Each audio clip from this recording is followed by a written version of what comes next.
I mentioned this before, but when you think about it, a lot of people realise that to appear in front, even today, of the British royal family can do a lot for their careers. Over here recently we just had the Royal Variety performance, sadly missing Queen Camilla as she battles on with a chest infection, but attended by His Majesty the King. And of course the likes of Vanessa Williams, hoping to make a success of the musical A Devil Wears Prada. Well, this will give an extra added sprinkling of some stardust, something for her to talk about on a chat show. The night that she got to sing, literally, as Miranda Priestley in A Devil Wears Prada in front of the, British monarchy. It's not a bad thing to have attached to your CV.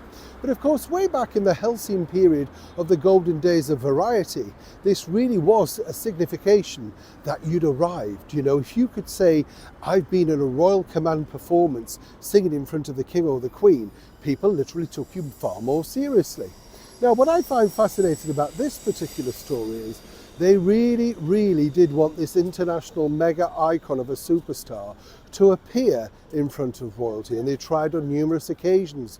It almost came off on a very magical year, but something dramatically went wrong. Morning, good to see you. Thank you so much as ever for taking the time out to join me. Yes, it's a little bit frosty and sort of dark and a bit grim, isn't it, around this area? Yes, you can see, can't you?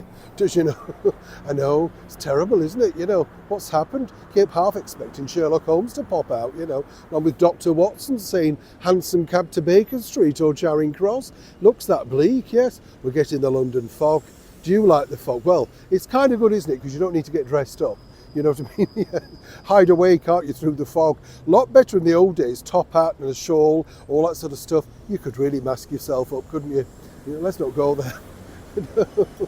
Let's get back to your royal story of the day.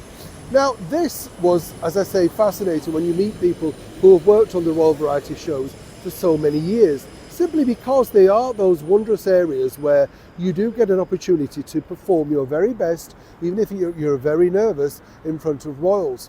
I remember the brilliant, I don't know what you really want to call him, a fantastic all-rounder, in fact, Michael Crawford, telling me that because he was on near the end of the show, he became so nervous. And this was at the height of Phantom of the Opera, and he said he just couldn't wait to get it over, And I thought, well, that's not really a way to look at it, is it?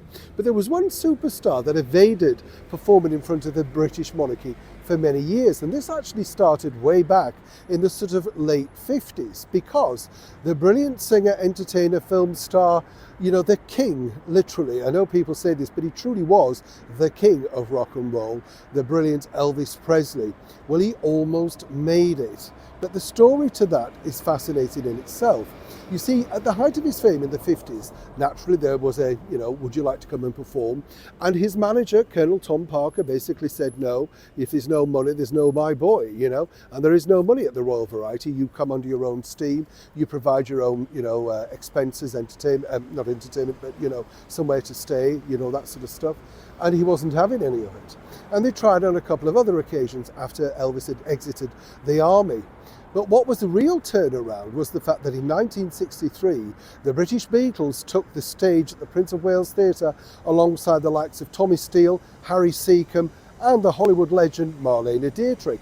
And this created waves around the world, waking up the king of rock and roll. Once again, he pushed forward and said he'd like to do it.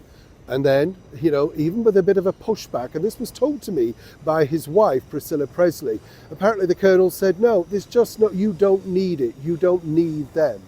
But of course he wanted to perform in front of Queen Elizabeth. That was the whole point of it for him. Now, fast forward a little bit later when he did the comeback special, and he thought this would be a great way of culminating a comeback year.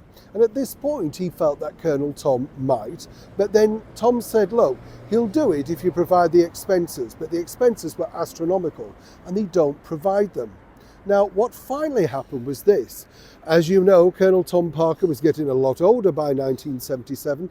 This was the Queen's Silver Jubilee, and Elvis Presley was in the throes of, very much coming over for that year's Royal Variety performance. A very special Royal Variety performance, 25 years on the throne, something to celebrate, and he would be the penultimate star of that show.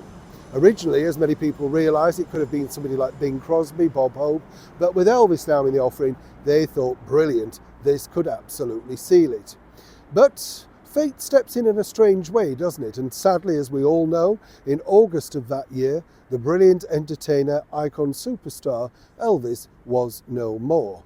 And as Priscilla Presley told me in a long sit-down interview, a wonderful chat, a lovely lady, by the way, very, very underrated, just a nice lady, she said actually that was one of the biggest regrets because Elvis had done everything. She said, he'd been a film star, an icon, topped the charts, everybody loved him, everybody absolutely hated him.